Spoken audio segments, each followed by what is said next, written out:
My name is Dick Drobnick. I'm the director of the mid-career one-year international MBA program called the IBEAR program here at USC. And by training, I'm a macroeconomist and spend a lot of time thinking about trade and direct investment between the United States and the Asian economies and among the Asian economies. And the title of this session is The Global Business Outlook. And we know there's a lot of uncertainty in the world today, probably more uncertainty than any time the last 20 years or so.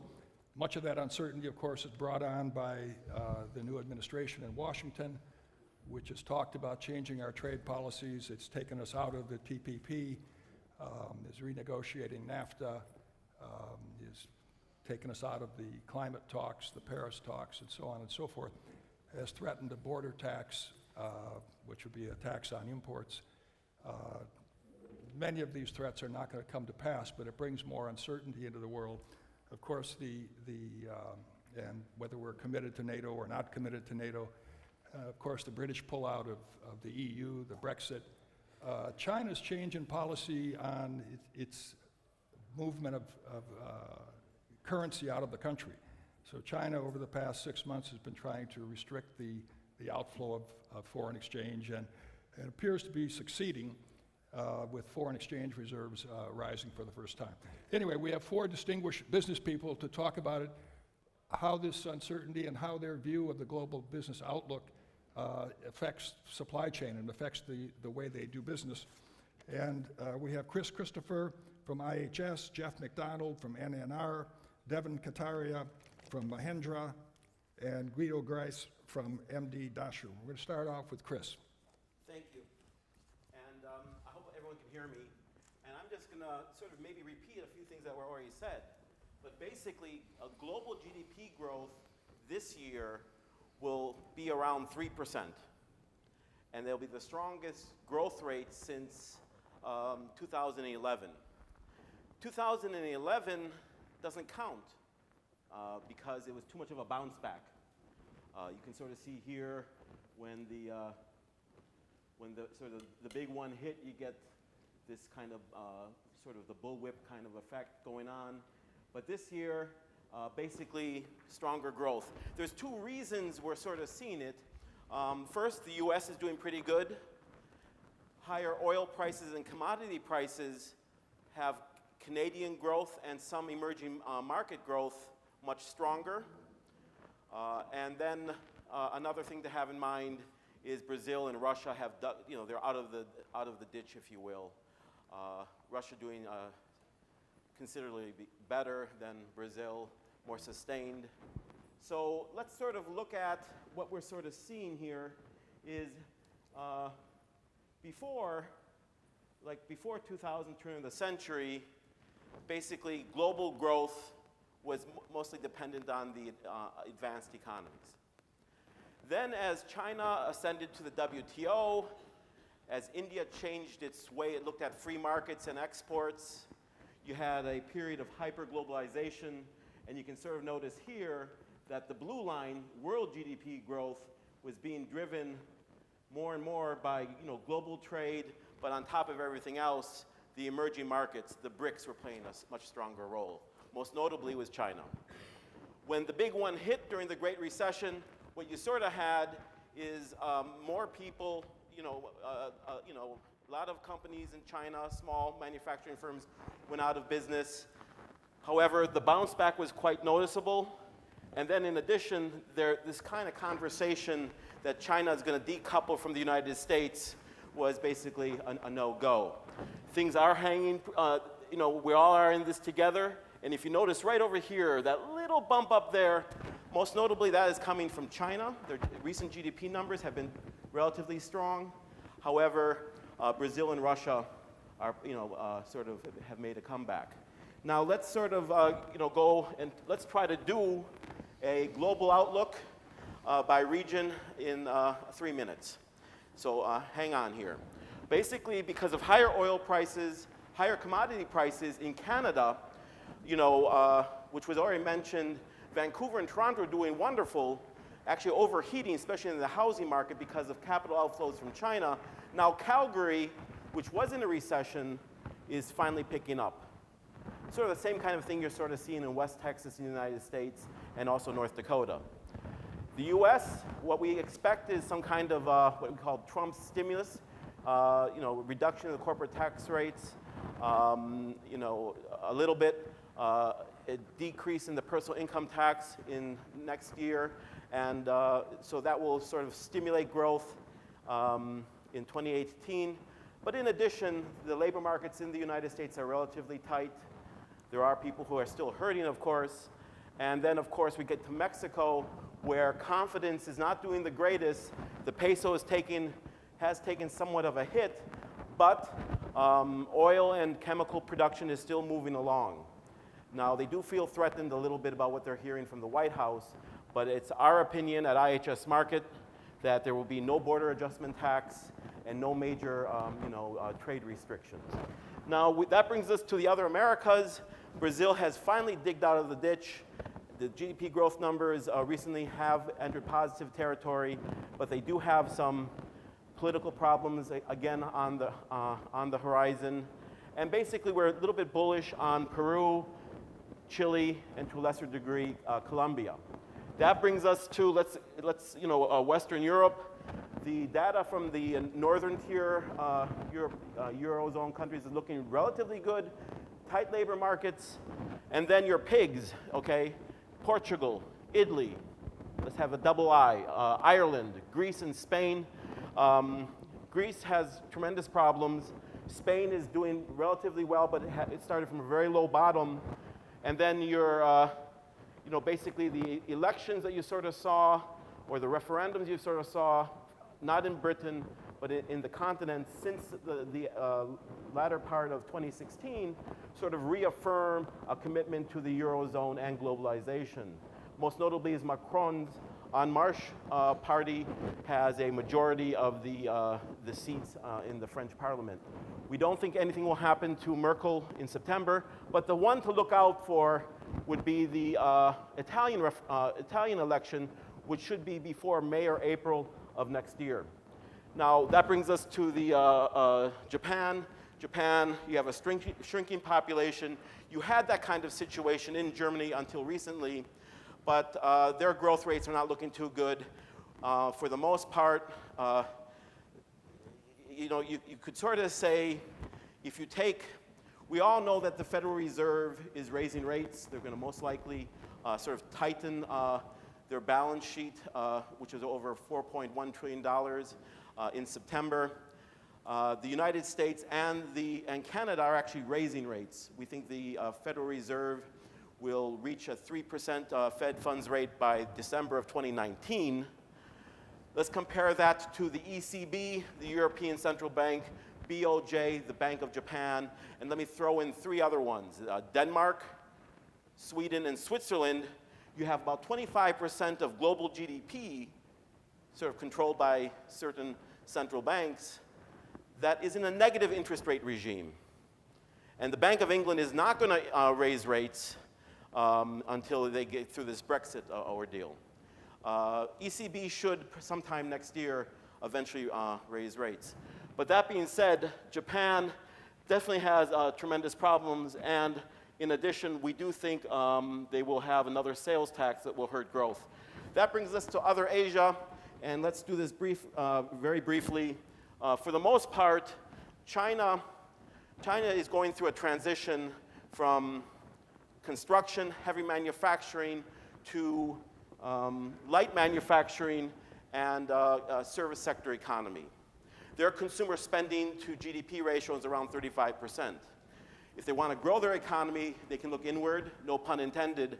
However, you can sort of see here that the Indian growth rates are much stronger, and there is some still aftermath effects on consumer spending in India due to demonetization. However, the Indian growth rate surpassing the Chinese growth rate, just have in mind, GDP per capita in China is $8,500. In India, it's around $1,500. Urbanization rates in China have surpassed the 50% mark. In India, it's still below the 50% mark, and the urbanization rate, the percentage of the population that lives in an urban setting, in 1990 for India and China were the same. Infrastructure in China, much more efficient than India's. So China has entered the mid-income class group of nations. It has problems, debt to GDP ratio type of issues, credit, housing. However, they can afford the slowdown. And unlike India that has a consumer spending to GDP ratio of 55%, China can try to spur demand through consumer spending domestically. With that, I just want to basically say that the trade outlook is looking better. This is imports, global imports, so you can take global exports to global GDP. The days of hyperglobalization are over, but there is a slight uptick. Recent evidence shows that we're on a trajectory to get around to 22% by 2020. And with that, I'll just finish off on the US. And for the most part, the unemployment rate is pretty low in the US. There is some slack in terms of people who have part-time jobs or discouraged workers. You can get them, they might be looking for full-time work. However, GDP growth rates due to productivity in the US is rather subdued, subnormal compared to the pre-crisis averages. And part of the reason could be productivity and also maybe measurement of how we measure productivity and GDP due to the gig economy. With that, I'm going to turn it over to the next speaker. Thank you, Chris.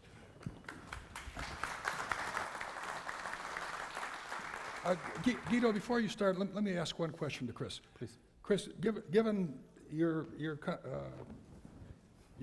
assessment of central bank policy, Yes. and that with the U.S.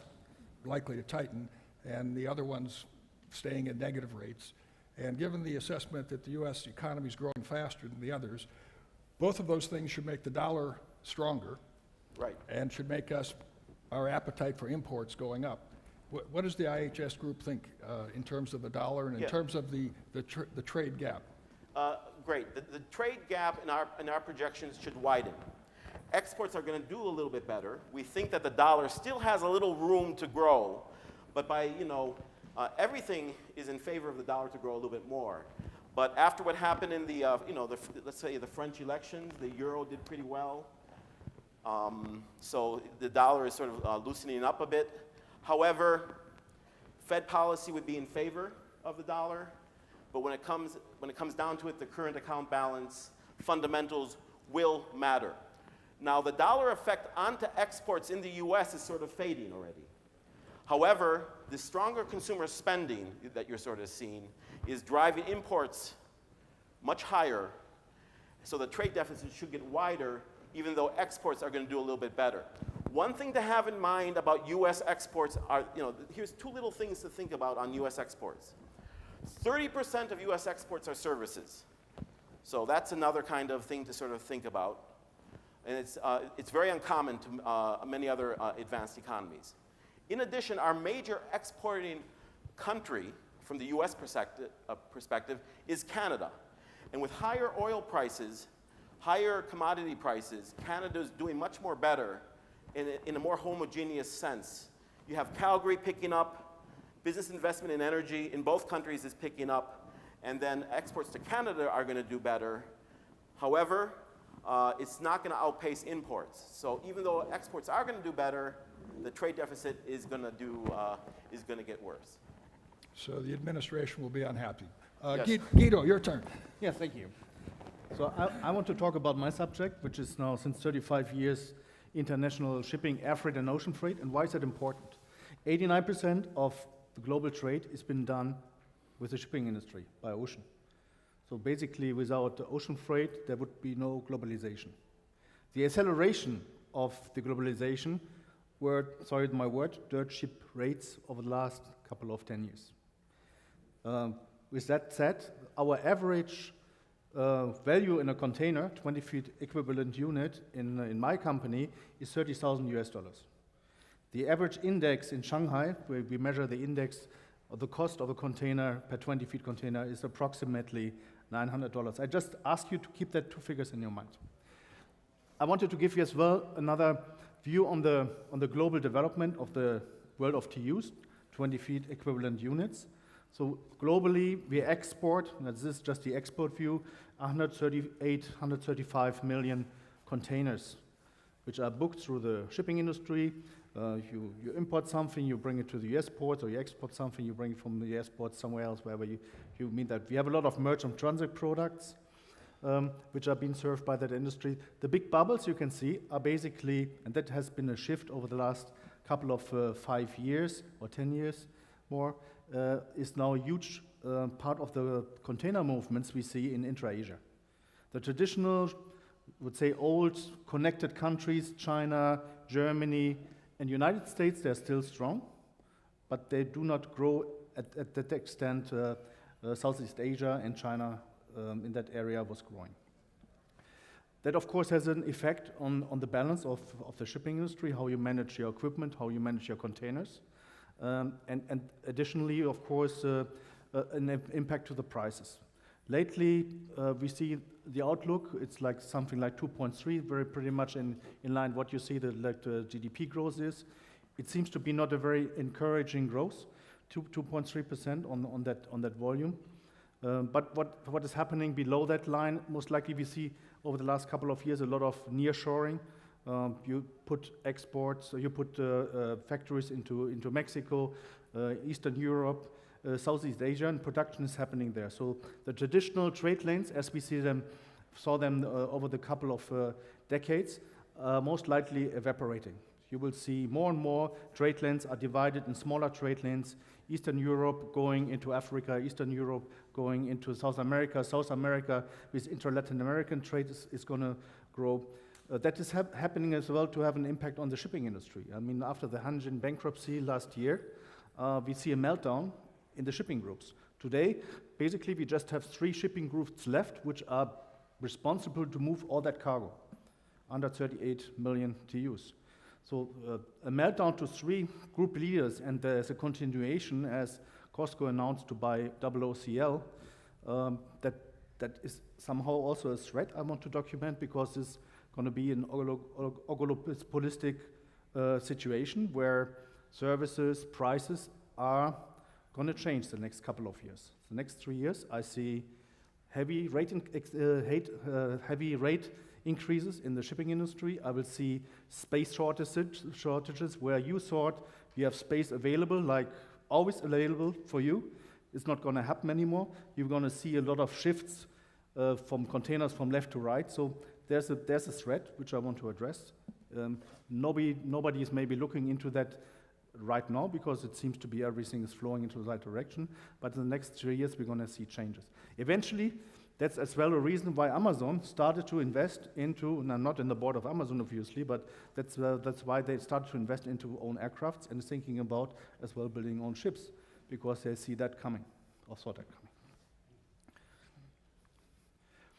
coming. The dominance still of China and Southeast Asia in the container, in that move is still amazing. The ports report approximately 550 million TEUs move, and out of that 550 million TEUs move, 220 million moves are coming from the top 20 ports in China. So the infrastructure China has is amazing. I mean, somebody is telling me, yeah, Vietnam is growing and India is growing. If you see the TEU output of those ports, it's ridiculous. Not even the smallest port in China, the smallest port in China is bigger than the biggest port in India. So that all ports together in India. So it's like the power China has with the infrastructure is immense, and it's not going to change. China will still remain the factory of the world, for what commodity whatsoever. For us in the air freight, we have a very similar picture intra-Asia, a tremendous growth. These are IATA figures, 25 million kilotons. That happen as well, that the traditional trade lanes US are still strong. As well, here we have a capacity shift. We have a lot of passenger aircrafts being built, but the freighter industry got shrinked over the last couple of years. So what happened when the ocean freight industry is shrinking, let's say capacity, the ships are still there, but the space, they reduce at the moment the space to a capacity of 90%, automatically your companies, or my companies or my customers, converting ocean freight into air freight. And we could see a growth over just about the last couple of months by 16% from Asia, 16%. And we cannot even capture the capacity with the air freight anymore. So there's a tremendous change and shift because of the bankruptcy of Hanjin by having less players in the market. So this is the general growth until 2018, and further I don't want to go because it's for me not realistic to estimate the average growth in the air freight industry. However, I can tell you if there's a natural growth in some countries, like in US or in some dominant markets like in China, there will be really capacity problems. And then the last mile companies, we really have the last mile under the control, they will have a problem to supply their customers if they don't have a contingency plan. So that's basically concluding my presentation. Thank you. Guido, a question for you before Jeff starts. What was the low point in shipping rates? How many dollars per container? It depends pretty much on the shipping rates. I can tell you, because I'm responsible for the Americas, we had shipping rates in January from Shanghai to Santos, Brazil, of $25 US. $25? 25. I didn't charge even to my customers because it cost me more money to charge the bill than if you just left it, in case it was CFR. And this rates... That was this year? This was in January this year. The rates flipped to, listen, $3,700. $3,700. And when you have an average value of cargo of 25,000 in the container, certainly certain commodities will not survive the globalization. They will look for other ways and means to go back to their home countries and do production. What was the high point for rates, say, in 2007 or 8, before the crash? Before the crash, the average rate was like $700 in... 700? Around $700, $1,000. The US market is still stable because it's very regulated, but everything outside the US is getting crazy. So it went from 700 down to close to zero? Close to zero, or now it's flipping the other way around. The rates from Asia into Europe, the shipping line said, you know, I cannot give you space before September. So what are you going to say when you're an importer? So it's going to be a challenging situation. So since the Hanjin collapse, how much capacity has been destroyed or put away in rivers? They call it ideal capacity. So Hanjin had approximately 100 ships, 89 ships. From the 89 ships, what I know, 49 have been reactivated by other utilization, by other groups. The rest is been kept back. The problem is that the groups there are enough ships in the market, but the numbers of players who operate the ships are getting smaller. There's Maersk and MSC, there's a Japanese group, there's the Chinese group. So these three groups, they started to steer the capacity in a complete different way, which I have not seen over the last 20 years. Presently they know how to go to the capacity of 90-95%. But in case something is happening that you go to 125%, you have a backlog of 3 to 4 weeks, and the prices are spiking, you know, because then people say, I don't care what, just tell me what I need to pay to get a cargo on board. And then they say $5,000, $10,000. Well, as anybody that took microeconomics, this is totally predictable behavior. We call it an oligopoly. Yeah. And oligopolists can do things together to manage prices. Okay, Jeff, your turn. Thank you. And I'll just comment on that. But before that, the steamship lines were losing massive amounts of money. They were bleeding, right? So it was a very unsustainable on both sides. So thank you. Nick and Carl this morning gave a very compelling view of what global supply chain means to the world and what global trade means. So today I'm just going to touch a little bit on some of the trends that are driving what's happening in China. You know, everyone touches on China. It's the 800-pound gorilla in the room. So I'm going to talk a little bit about that, and also, again, the compelling story that global trade makes. So when you talk about awesome businesses, amazing run companies and organizations, you can look at companies like this, right? So obviously they have a very strong global supply chain strategy. They have a very sophisticated global marketing scheme and market penetration. But there's one thing in common about all these companies. Does anyone know what they have in common? They all came to China and they all failed. Every single one of them. Super smart people, really well-run companies, lots of money, and every single one of them failed. So how do you explain that? Does anybody know? Not this other handsome guy, but the the guy over here, who this is. I got to meet him recently, and I was very excited. So this is Thomas Friedman, and he wrote a small little book called The World's Flat. So if the world's so flat, how can these amazing companies go to a great big market with amazing opportunities and still fail? It's a good question to ask, right? So when I ask those types of questions to my team when I was in China, this is usually what I get. Oh, Jeff-san, TIC, this is China. Shit happens. Oh, that's very tough to take that to my board and have a discussion about TIC. Shit happens. So, in order to think about it a little bit more professionally, what I like to think about is shift happens. I do believe the world is very flat, very interconnected, but there's a lot of shifts, and they constantly are moving and things are changing. So, some of the shifts that we're seeing right now are right here. This is literally a picture I took at the driving range when I was living in Shanghai in 2002. This is a driving range. So think about what's happening in this picture. It's literally cheaper to pay 3 guys to push a cart and pick up 1 by 1 golf balls in China at this time, right? Than to buy a tractor and just pop around a couple times. So, no more low-cost labor? Is that happening? Is that a shift that's happening? It definitely seems to be, right? So Chris touched on it earlier.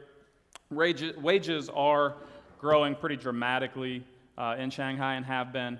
Over the last 10 years, they've grown at an 11% rate. This year, they're expecting to increase at another 7%. So wages are growing in China. Okay, so what's the big deal? Everyone knows that, Jeff. So what does that mean? Here's another picture of an interesting gentleman. Does anyone know this guy? He just runs a small little business, about $150 billion in revenue, that employs 1.2 million people, and the company is known as Foxconn. They make almost every Apple product. They're a contract manufacturer, make electronics. And a couple years ago, this was an announcement by Terry Guo, the CEO. He's going to replace workers with 1 million robots over the next 3 years. 1 million robots. He's already replaced in one factory 60,000 jobs by automation. So you automate. If you have a driving range, you buy a tractor. That's what's happening. Those are the shifts that are changing in China right now. Another interesting shift that I just found out about that I want to touch on real quick is breaking news, Foxconn coming to USA. Wait, what? The low-cost leader moving to the USA? Doesn't seem right. But again, through automation, they're able to remain cost competitive and to do that and get closer to markets, as we talked about a little bit earlier. So production is definitely shifting. Automation is definitely happening. Where's that shift happening? Where's it taking place? A lot of that is moving out west. So if you look at the difference in wages from the eastern seaboard, which is primarily where all the development has been happening over the last 20 years, a lot of this is moving into Chengdu, and right beside there is a place called Chongqing. Also a little city of, I think, 30 or 40 million people, and they make 1 in every 3 or 4 laptops out of Chongqing now. So everybody's pushing through the Go West strategy. Also, there is a +1 strategy. I won't touch too much on that, but people are looking at APAC and other areas for investment where they want to retain their manufacturing presence, obviously, in China, but they also want to look at other APAC, Southeast Asia areas for expansion. So there is shifting production happening through China. Also, you have this nice little Rolls-Royce here. So another thing that's happening in China is they are moving from a producer to a consumer economy. So structural shifts in the economy are happening, and they're happening pretty quickly, and that's a third shift that we're monitoring very closely. So if you look here, this is the Chinese consumption rate, and all the, as a comparison. So this is from the Boston Consulting Group. And if you look at what's happening here, China, by 2020, will increase their consumer spending by $2.3 trillion. That's essentially taking and just making a whole nother Japan as far as consumption, right? So that's the total amount of consumption that's going to grow by 2020. So that's pretty fascinating. And who's driving that? If you look at kind of the demographics breakdown in China, you have obviously an emerging middle class, right? We talked about the wages were growing. But who's spending? Where's that spending coming from? It's the upper middle class and the affluent.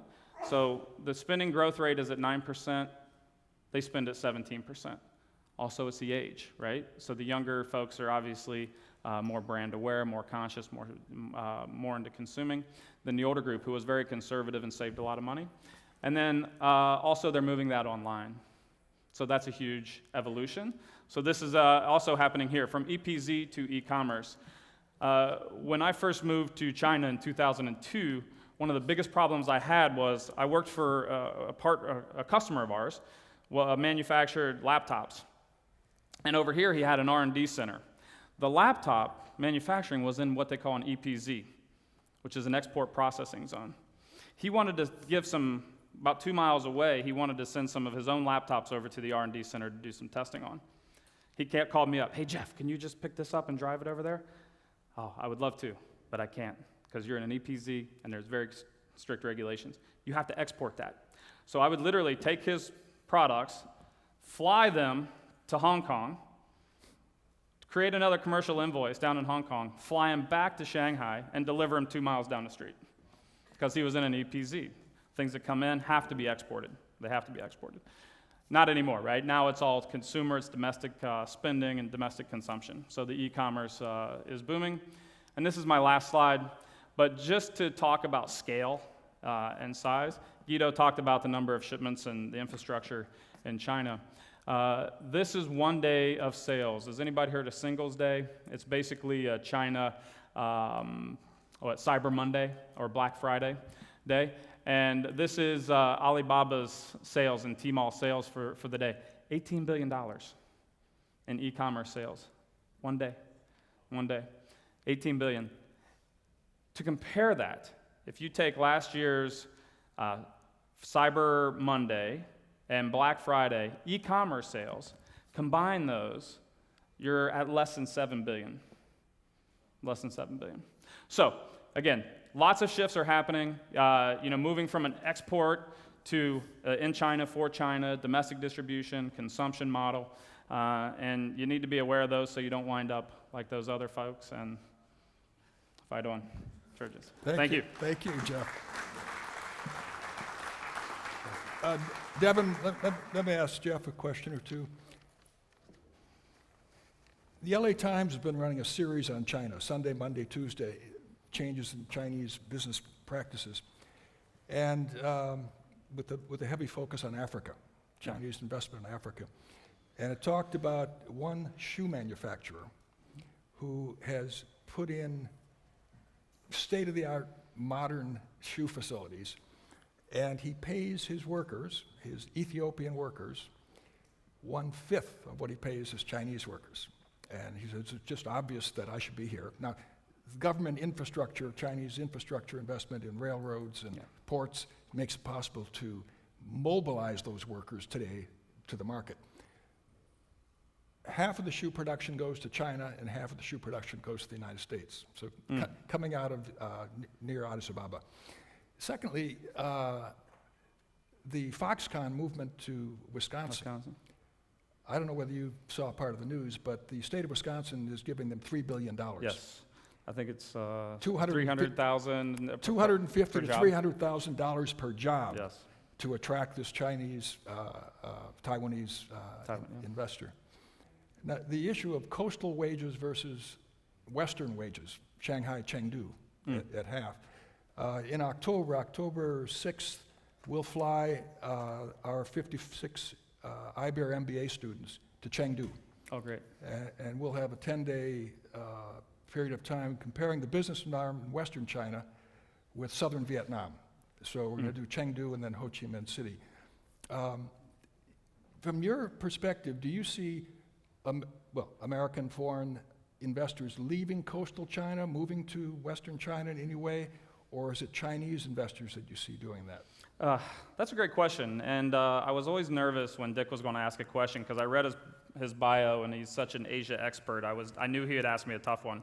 No, it's a great question. It's interesting because in probably about 2006, I followed a client of ours there, a large American semiconductor manufacturer who opened up in Chengdu. And they were by far the first large investment high-end, up the food chain, up the value chain as far as manufacturing, doing a test and assembly in Chengdu.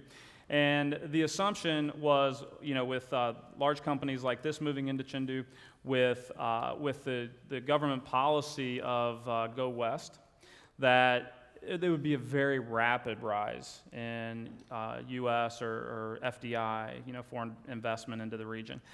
It's been a mixed bag, honestly. It's been primarily Chinese organizations or Taiwanese contract manufacturers. They're doing a lot of work for, the large U.S. multinationals. That's what we've seen. Yeah. Okay, second question. This is the easy one. Okay. Why did those 6 or 7 great companies fail in China? And don't just tell me it's TIC. I mean, No, well, or relative to the ones that succeed. Ingersoll Rand. Starbucks, right? So McDonald's is struggling. They're selling off their franchisees to a local organization. Starbucks is doubling down on China, investing. You know what?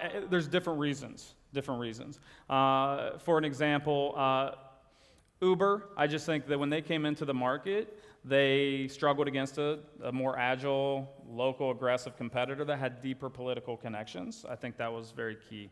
When you look at Home Depot, you had investors pushing to have a strategy that was very similar to what you have in the United States. You assume that as home ownership goes up, well, these guys are going to be tinkers and DIYers as well, and they're just not. There's a very low-cost labor pool there. Hey, you call, my faucet's not working, some guy comes over and he fixes it very easily. You're not doing that type of work yourself. So I think each one is really a case study and a very, very different dynamics of why they failed. But I think the keys for the ones that do succeed are to go to China and leverage your natural strengths that you have, but you have to really tailor your solution to China. You got to be in China for China and really understand that market pretty deeply, and not try to just say, well, this works in America or other places. It's got to work in China. You mean you need to speak Chinese? That would help. What a strange idea. That would help. Deven. Thank you. All right, great. Thank you. So I guess I have no slides. I just have one web page that we're going to put on. So I'll probably have a bit of a user's perspective to supply chain. So we are, as soon as Chrislyn has that page up. All right, so I just want to show who we are, what we do. So we are called Mahindra GenZe. We are part of a large Indian automotive group, or an Indian Keiretsu group almost, called Mahindra. We're about a $20 billion group with over 150,000 employees. GenZe is a startup funded by this group. We are less than $10 million in sales. We're based out of Fremont, California, and Ann Arbor, Michigan. So we're a US company that this group owns. We manufacture, or we assemble this electric scooter over here and this electric e-bike. And we have a range of products that are coming into the market. So we've been selling for about a year and a half. So our sales, like I said, are less than $10 million. We belong to a massive group. But the interesting thing for us, as we talk about globalization, is the fact that here's an Indian group that chose to invest in America to make a product that is not made anywhere else in the world by this group. It is purely built in America. It was engineered in America. It's assembled in America. And I'll talk a little bit more about the scooter than the e-bike. But the scooter is like a Vespa. Part of our mission is that every vehicle we make has 2 wheels, and it has 0 emissions. So we forget the one planet. That's all we have right now. And so this is purely an electric mobility play on 2 wheels by our parent company. And this product is like a Vespa. It goes at a top speed of 30 miles an hour for about 30 miles of range. And sort of the ideal places we want to sell these things are urban environments, college campuses. If you're up in San Francisco, you'll see scooters for rent with a company called Scoot. We have 600 scooters with them. If you go to New York City, there are delivery services like Postmates. Postmates has 100 scooters running in New York City right now, delivering pizza and other food products to customers. So this is a market that did not exist in America. It's a very, very small market if you think about Vespas running around, probably less than 15,000 of these a year. Our bill of materials for a product like this is about 500 components that my engineering team designs and releases to suppliers. And from these 500 components, about 250 end up in my facility, because we end up orchestrating a fairly complex supply chain because this is not something that's typically made in America, not typically made in the volumes we make it. We made 1,000 scooters last year. Our goal was to make 3,000. And with 1,000 scooters, I think we can already claim we're America's largest scooter manufacturer because there is no real market. But we buy from about 60 different suppliers in about 15 different countries. And my total purchasing and supply chain organization is about 4 people. So when you talk about globalization, we are right in the middle of it. There are components that we use here that we could not get in America because nobody in America makes shock absorbers so small. So the right place for us to go is to go to places like China and India or Taiwan to get the parts that we need to make this product. But sort of just looking at the discussion that's going on over here, I just wanted to add a little bit of color in terms of what we see in terms of a global outlook for business. So number one of the things we're seeing is that products are converging, or product markets are converging across the planet. There was a time when if you drove a Chevy Impala, nobody in Japan wanted one and nobody in Europe wanted one, but just the American customer wanted one. We're starting to see these product markets converging where the product that we make in America, we just shipped our first container of product to France because our parent company also owns the Peugeot branded motorcycle business, and our colleagues in Peugeot want to try this product out in Europe. So we shipped our first container load of product to Peugeot this week. Next week, we will ship our first batch of product to Mexico. For Mexico, we've had to modify this product a little bit to reduce some of the cost. And we have a fancy 7-inch touchscreen that you can use to see the speed you're going at and to see the user manual, and the Mexicans said, listen, we don't want this. So we ended up designing something much lower cost. The funny thing is, what we designed for Mexico, now our marketing team in America is saying, we'd really like to have this in America. So what we're seeing is the product that we do for one market is much more easily translated to another market. And this is not something that you could say 10 or 15 years ago. So again, it may be a counterpoint to what you were saying, right? You have to understand a market, but there's also another trend where some of these markets are starting to converge, where Americans are willing to go on two-wheel scooters. 1,000 of our vehicles last year have proven that. And hopefully it'll be 3,000 and 10,000 in the next few years. Bicycles is another story where, who would think Americans be riding around bicycles in cities? But you go to most large cities in America, you will find bike sharing programs just like you see in Europe.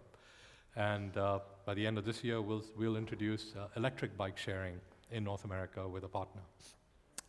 So we're starting to see that these global sort of themes, this sort of consistency or alignment, might have its own little local flavor, but we're starting to see that, and we think that's really exciting because then, as a low-volume player based in America, we can still have enough scale because we're playing in maybe 4 or 5 markets. The other thing that we see is around, talking about sort of China versus India versus maybe North America. I can even talk a little bit about Europe. So we have suppliers in all these markets. So we buy about 25 to 30% of our bill of materials straight out of, let's say, outside the United States or outside NAFTA. Some of our suppliers in NAFTA are probably buying another 25% of my bill of materials from outside NAFTA. So if I look at the material that I have in my scooter, because when we fill up the NAFTA declarations, we go through all that stuff, is maybe about 50% of the bill of materials is coming from outside North America. But when we look at how we source in different markets, and this is sort of, let's say these are personal opinions, not to be stated as company policy, but we are really disheartened by European suppliers. We do not, we're happy to sell in Europe, but I really don't want to buy in Europe because I am starting to see a sense of inflexibility in my product segment. It may be completely different in telecom or something like that. But the supply base we're dealing with is now tired and they're like dinosaurs. They were at the forefront of scooters and motorcycles 70, 80 years ago, till 30, 40 years ago. But today, I would say they've lost their willingness to innovate and play or to be creative. When we look at China, my sourcing in China is what I call Tina sourcing. When I have no other alternative, I go to China. And the interesting thing is that China is an innovation hub for things like this, these products. So if you look at what we're trying to do, there are millions and millions. China makes probably about 20 million electric scooters every year. China embraced electric mobility in scooters before anybody else in the world did. And they built scale. And today, they really control some of the key technology building blocks of such products. And I think we will see that more and more in China. So again, when we talk about China being the factory of the world, I think that's probably a 5-year-old statement. Today, I think China is a real innovation economy in certain segments. And that innovation is world leading. You do not have companies that even know how to do some of this stuff. And if you do find people who can do what the Chinese are doing, maybe it's some European company, but they don't have scale. So we find that we have to go to China for certain things. And then we are dealing with great Chinese companies. The only hard part is trying to convince them, I just need 1,000 or 2,000 a year. Because his minimum orders, his smallest customer in China is buying anywhere from 50 to 100,000 motors a year. So motors, I have to buy in China. I cannot buy anywhere else today. And I think that's the same thing people will see around batteries and some other pieces of sort of, let's say, electric mobility technology that the Chinese are starting to take a lead on. The other sort of counterpoint to that, we talked a little bit about India. Now, our company's heritage is Indian, my heritage is Indian, and I'm not a big fan of India. I left the country 20-some years ago. But India is really interesting now for us, partly because of our company's heritage and leverage that we have in the Indian marketplace. But we are seeing Indian suppliers who are hungry for business. These guys are willing to do business with customers like us that do not have large volumes. And so even though India is very difficult, the infrastructure is a mess, exporting out of India is a mess, but at the end of the day, when I look at it, in China, my cargo will get rolled.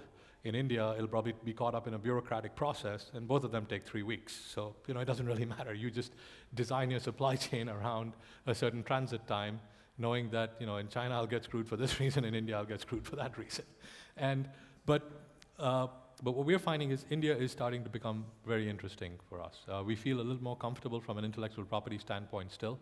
And it's not because Indian companies are, let's say, morally better than Chinese companies. It's simply that they don't have other customers that they can go to today with the product that I'm giving them, so with the designs that I'm giving them. In China, if I give them a design, I know they can sell it to 3 other people.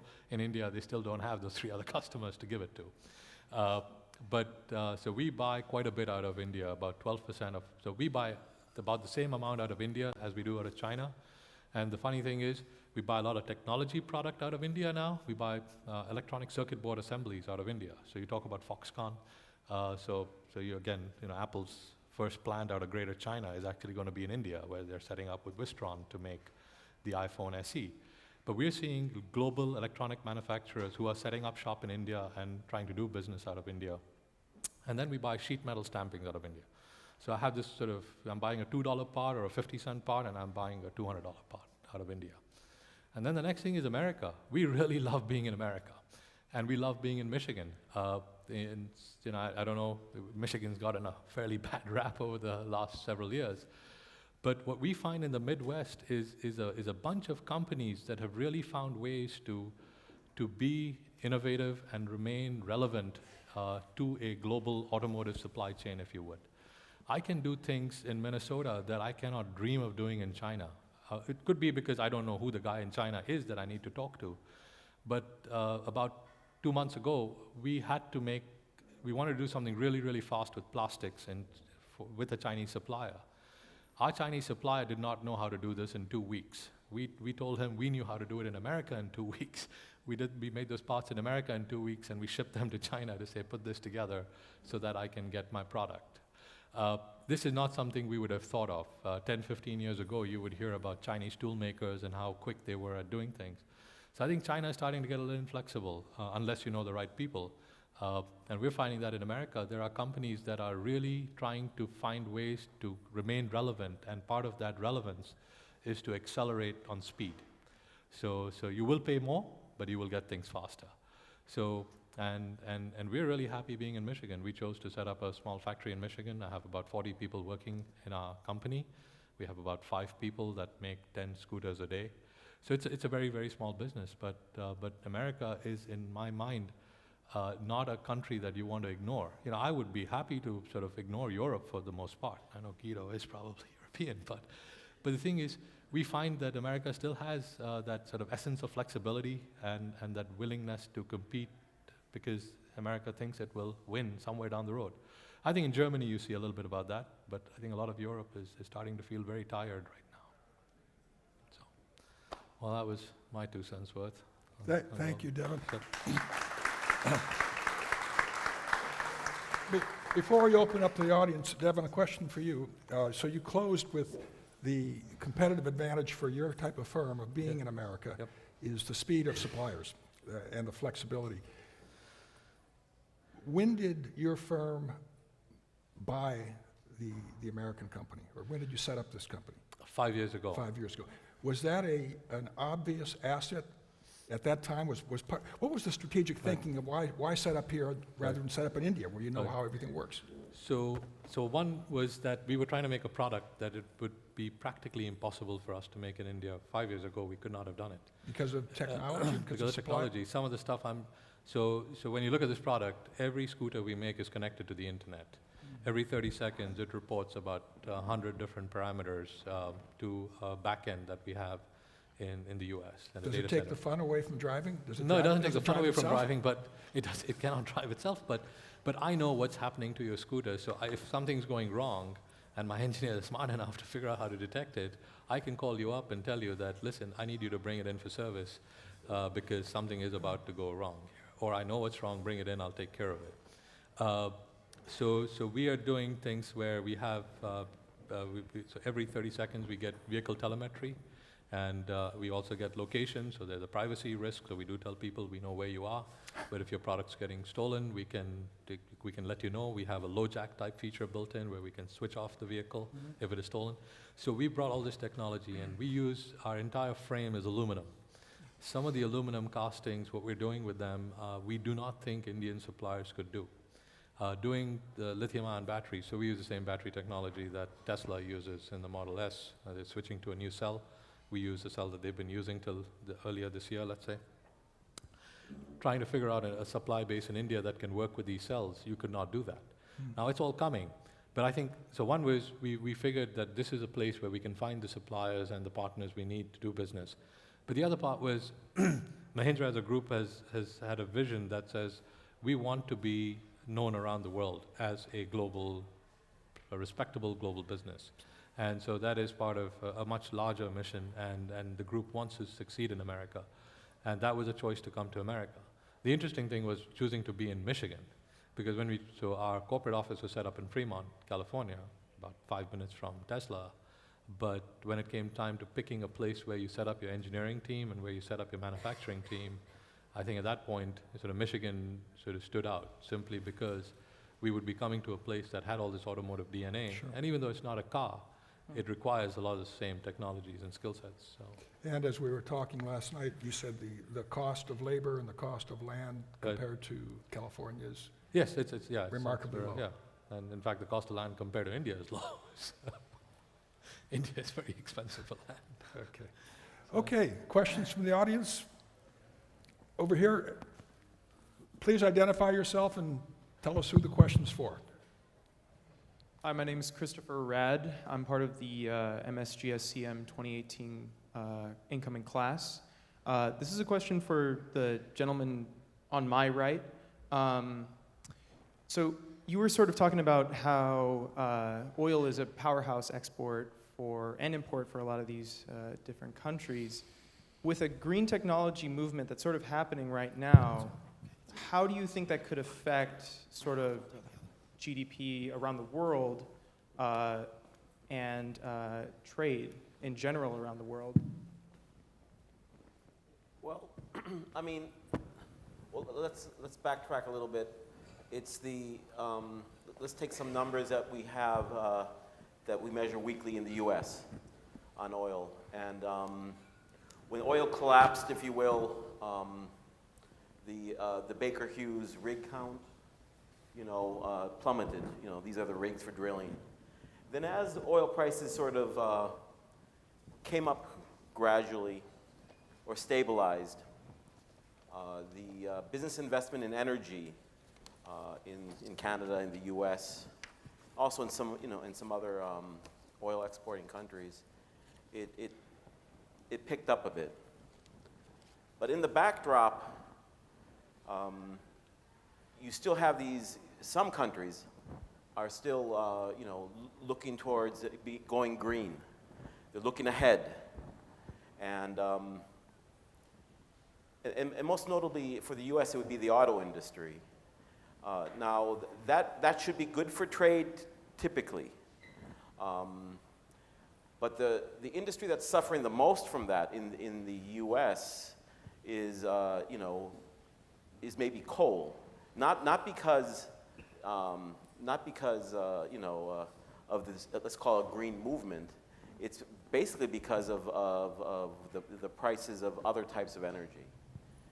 So going green should be good for trade, but the overall movements of this, for trade will still be dominated by oil prices, at least for the next 10 years, approximately. Unless something major happens, and then if the oil prices do spike up quite a bit, I would suspect, and we don't foresee anything like that. This green technology will accelerate, and again, countries who are investing in it, if it's Europe, some cities in the U.S. or China, they will be the benefactors of that. Right. From what I understand, China just invested, what was it, 900 billion or something like that in green technology just recently. So yeah, thank you for the question. Other questions? Eric, can you find the people? Thank you. Hello, yeah. My name is Sam Ganguly, and I'd like to pose my question to the gentleman over here who spoke about ports and containerization. Well, I'd like to say that I've been in the shipping field for a short while, and Maersk, MSC, and CMA-CGM, these three big players, they tried to actually form an alliance called 3M, I think in mid-2013, but they were turned down because that would mean monopolization of the container trade. So they formed an alliance called 2M, Maersk and MSC, they're sitting over there. And this office is basically in London, and they are trying to trade between Europe and Asia and merge their trade routes, merge their container transport, whatever goes on the ships. So do you think such alliances are better for the future, or these alliances shouldn't be there because companies could monopolize on trade throughout continents? 5 years ago, you had 20 shipping lines actively in the industry, and it was quite normal that you had slot charter agreements among each other, and there was always alliances and trade among each other. That's still the fact today.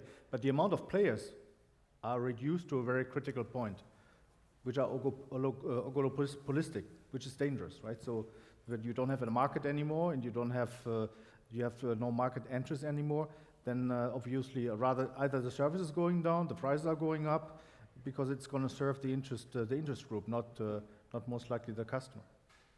Okay, and also because what's been happening is the synchronization of the systems between all these companies has not been formed in such a way, and also with these small little things like the recent hacks and everything. Do you think we need to prep up our systems to do with containerization, supply chain, global trade? Do you think we need to prep up our systems, and in what way can we actually prep them up? Last year you had a lady here from Intra, and they started to work with infrastructure, like with ports. You have to manage the container movements as such.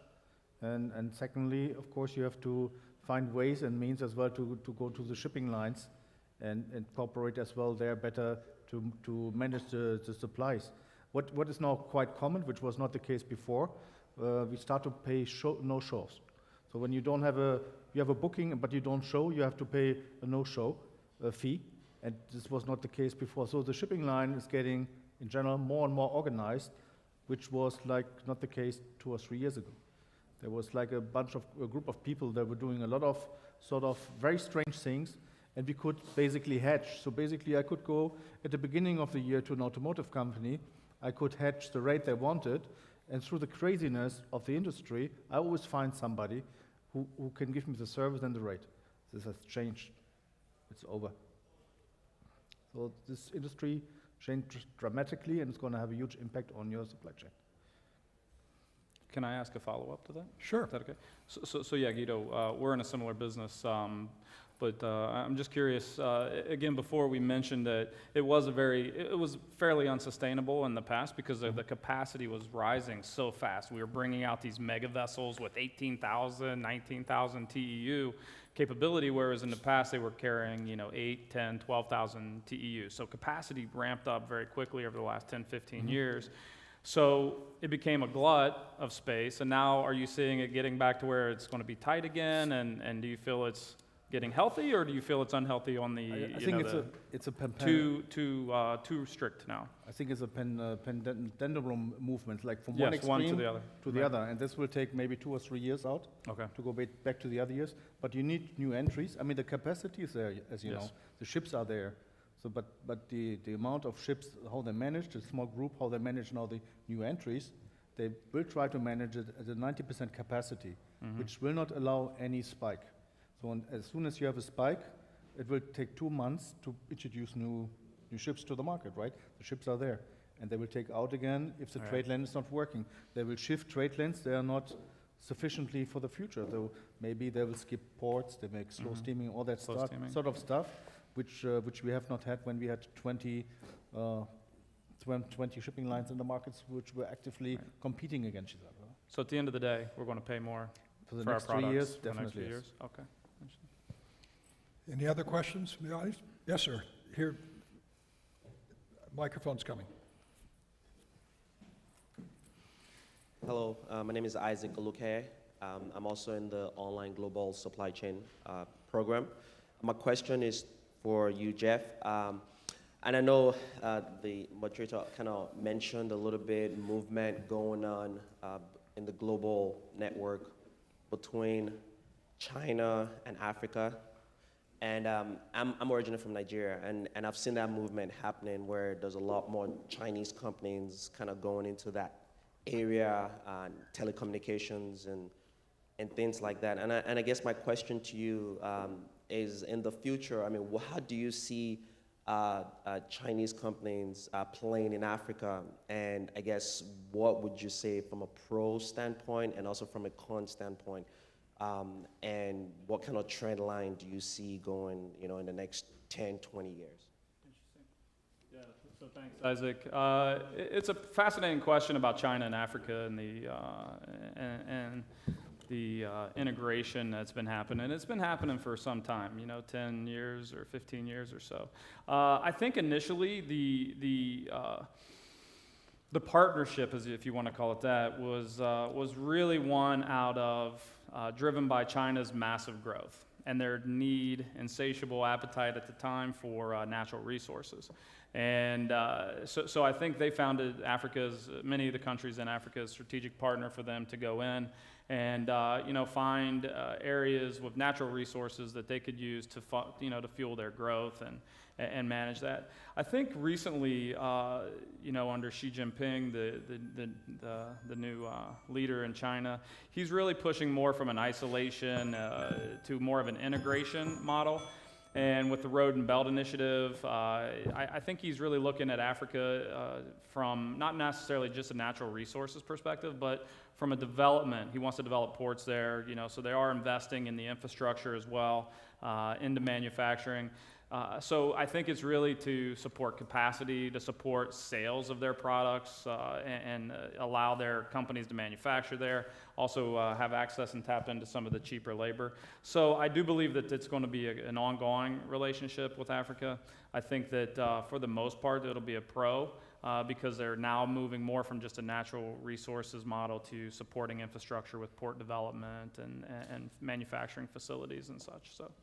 Yeah, in this LA Times series that started on Sunday, Monday, Tuesday, it said that over the past 10 or 12 years, the Chinese government has lent $94 billion to African economies. So those loans are to pay for the state-owned railroads to build the Chinese railroad, the state-owned construction company to build a port. And then over time, there will be export revenue that will be used to pay off those loans. And these are probably good things. And as some of the African planning ministers who were interviewed for this report said, the Chinese are giving us loans, we have to pay them back. It's different than the Europeans and the Americans giving us aid, and the aid just goes away. But they're helping us build infrastructure, or they're building infrastructure for us. Some of the complaints are that these Chinese companies bring Chinese labor with them, and so there's not a whole lot of local labor that's hired, so there's complaints there. There's also complaints that once the infrastructure is put in place, it also makes it very profitable to sell Chinese consumer goods in Nigeria or in Ghana, and in some cases driving out local manufacturer because the Chinese goods are much less expensive. And there's some other negative things this article was talking about in, I believe it was Ghana, but could have been, I believe it was Ghana. Anyway, Chinese entrepreneurs are bringing in slot machines, and slot machines are becoming addictive in certain villages, and the villages are really running out of coins, and then there has to be some way of bartering to get more coins and stuff like that. So, like anything, there's good sides and bad sides. If well regulated, China has a drive to go out, and they'll do it. One last question. The person next to you had a question. If you, Brad. Yeah. Okay. Anybody? Last question? Okay, a lady over here on the north side of the room, I think. Well, I'm not sure. Hello, I'm Caroline Prado, and I work for Boeing, although I am a Trojan for my undergraduate degree. I was wondering, this is a general question, but have you found that any regulatory authorities or even companies are making waves in the industry that you're going to be keeping an eye on that are more dynamic or that are causing industry shifts or trends? So I'm in aerospace, so I'm keenly aware of the freighter conversion growth, for example. But I was wondering, global business outlook is certainly tied to foreign policy and international policy. Are you finding any leaders emerging right now or in the next 5 years? So if I understand the question right, you're asking about how, foreign leadership or regulatory bodies are taking more control or ownership or leadership positions within global trade. Do I understand correctly? Well, I think it's really interesting with recently with the Road and Belt strategy, where integration program in China, as the U.S. exited the TPP and other treaties and trade negotiations that Dick mentioned earlier. You really see, I believe you see China trying to integrate Asia-Pac much more strongly than before. Most of Asia in the past was really kind of West-focused. They were primarily export-driven or even internally driven. But now with ASEAN and for the Southeast Asia and with the Road and Belt Initiative, we see that there's much more of a focus on leadership in Asia for Asia and integration in Asia for Asia. And interestingly enough, I think Dick and I talked a little bit about Japan. It puts Japan in a really interesting position because they need to either face West or East, and so they're kind of in a challenging role right now in APAC. But yeah, definitely, I think in the vacuum that's happening, or the uncertainty that's happening right now in the U.S. at least, we're seeing some more strong leadership out of China with regards to integrating trade. Chris? And I would just add on top of that, I think you're sort of seeing the same thing in Europe, with Merkel and Macron, sort of going it alone a little bit. Yeah, go ahead, Deven. So again, I think talking about the regulatory aspect that you were mentioning, in our industry, in the automotive industry, with the Paris Accords and sort of, let's say, America's view and some of the things that might sort of result in, let's say, us abandoning some of our fuel economy targets that we've set for the automotive industry, the rest of the world will keep on doing what they're doing.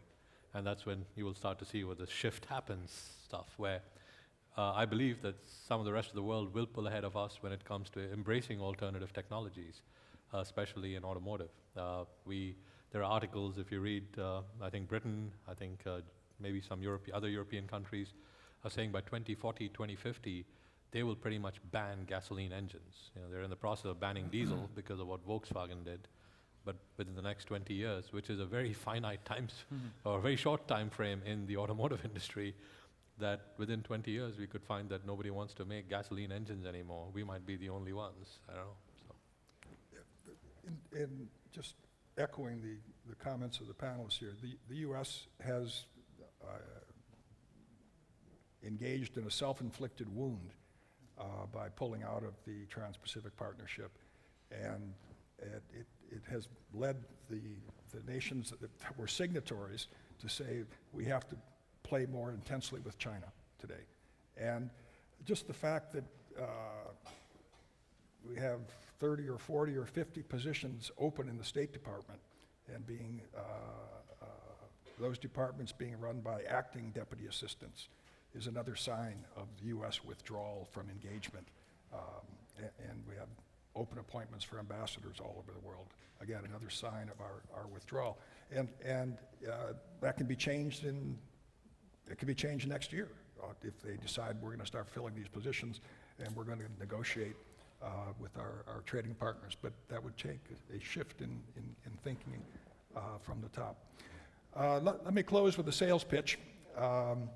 So I'm the director of this mid-career international MBA program. It's a 12-month-long program. The participants, there's 56 of them, on average are 35 years old and with 11 years of work experience. About 35 of them will be looking for new jobs and new careers when they graduate in July. If you want to talk to them, they're around. But also in the spring, 10% of their coursework is in international business consulting projects. These are proprietary studies, and they'll end up putting in about 500 hours, 5-person teams, on a proprietary project for you. They all have to sign non-disclosure agreements. I have to sign non-disclosure agreements. The university lawyers have to approve them, and they cannot talk about your project. But you get a tremendous amount of intellectual heft. And if you want to be exporting to China or figure out how to do business in China, we'll put a Chinese on your team. And we'll put a Japanese on your team if you want to do that. And please come and see me. And the price of doing these is quite low.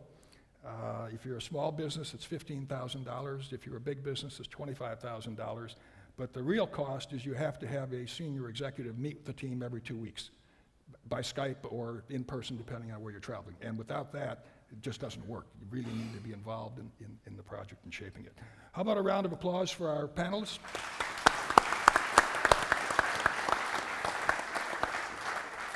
And let's go have lunch. Oh, or maybe we don't. Lunch is served in the back in the exhibit hall. So we may need to clear some space on our tabletops to be able to have lunch. We expect to have a very full dining room in just a moment. So please clear some space